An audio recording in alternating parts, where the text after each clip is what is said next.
ซาเทิร์นในขณะเหตุการณ์นู้คูม้าบันโลตมัตตาซาเทิร์นมันได้จอมกระดามกพลองตะบอกกีดูออชิจรันให้ไกลมากกีได้ดูบาดแต่นกก็แถลงสังกัดไปเลยกว่าเตี้ยปัจจิสัยการเหมือนเต้น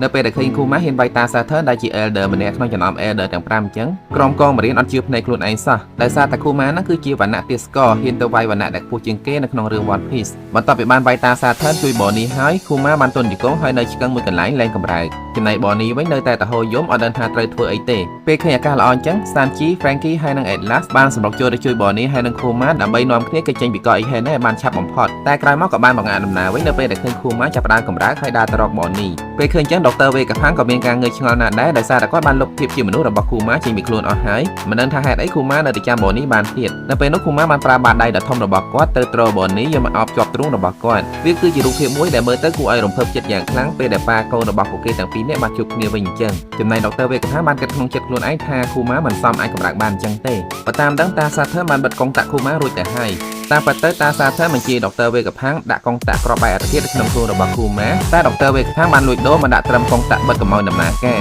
ដុកទ័រវេកាផាំងសង្ស័យថាការដែលគូម៉ានៅមានសកម្មភាពអញ្ចឹងអាចតកតងជាមួយនឹងឈាមវត្តខានីរបស់គាត់កន្លែងទៅមើលគូម៉ាវិញមើលទៅគាត់ក៏នៅមិនយូរដែរបើមើលតាមផ្នែករបស់គាត់ម៉ាស៊ីនរបស់គាត់បានបិទហើយប៉ុន្តែបងនេះអត់ចាប់អារម្មណ៍ទេនាងនៅតែនិយាយជាមួយនឹងប៉ារបស់នាងហាក់បីដូចជាប៉ារបស់នាងនៅដឹងខ្លួនអញ្ចឹងនាងប្រាប់ប៉ារបស់នាងថានាងដឹងប្រវត្តិរឿងរ៉ាវប៉ារបស់នាងអស់ហើយដឹងថាគូម៉ានឹងស្រឡាញ់នាងហើយនឹងម៉ាក់របស់នាងខ្លាំងណាស់សូម្បីតែអត្តន័យនៅក្នុងសម្បត្តិដែលគូម៉ាបានសរសេរនាងជាប្រចាំក៏នាងបានដឹងហើយដែរ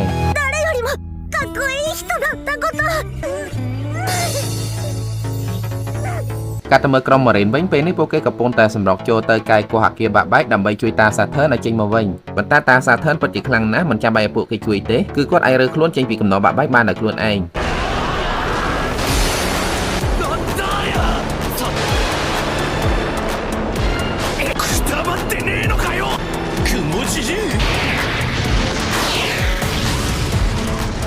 សភាពរបស់តាសាធើនៅពេលនោះឃើញថាគាត់មានរបួសខ្លះប៉ុន្តែមើលទៅគាត់ដូចជាអត់មានការឈឺចាប់អីបន្តិចសោះប៉ុន្តែប៉ុណ្ណោះក្រោយមកគាត់ថែមនឹងបានបណ្ដោះដៃបណ្ដោះស្នែងនិងព្យាបាលរបួសខ្លួនឯងបានថែមទៀតពេលនេះតាសាធើបានត្រឡប់មកសភាពដូចដើមដោយអត់មានត្រូវរបួសស្នាមអីអញ្ចឹងបន្តមកតាសាធើបំរុងចាស់សម្រាប់គូម៉ាចោលម្ដងទៀតប៉ុន្តែនៅលើកនេះបានសានជីជួយការពារក្រៅពីសានជី Frankie ក៏ចូលរួមប្រយុទ្ធផងដែរហើយបានប្រើ Laser Beam បាញ់ទម្លុះពោះរបស់តាសាធើឃើញអញ្ចឹង Kizaru ក៏ស្ទុះវឹបទៅទាត់ Frankie មួយជើងដើម្បីជួយការពារមេរបស់គាត់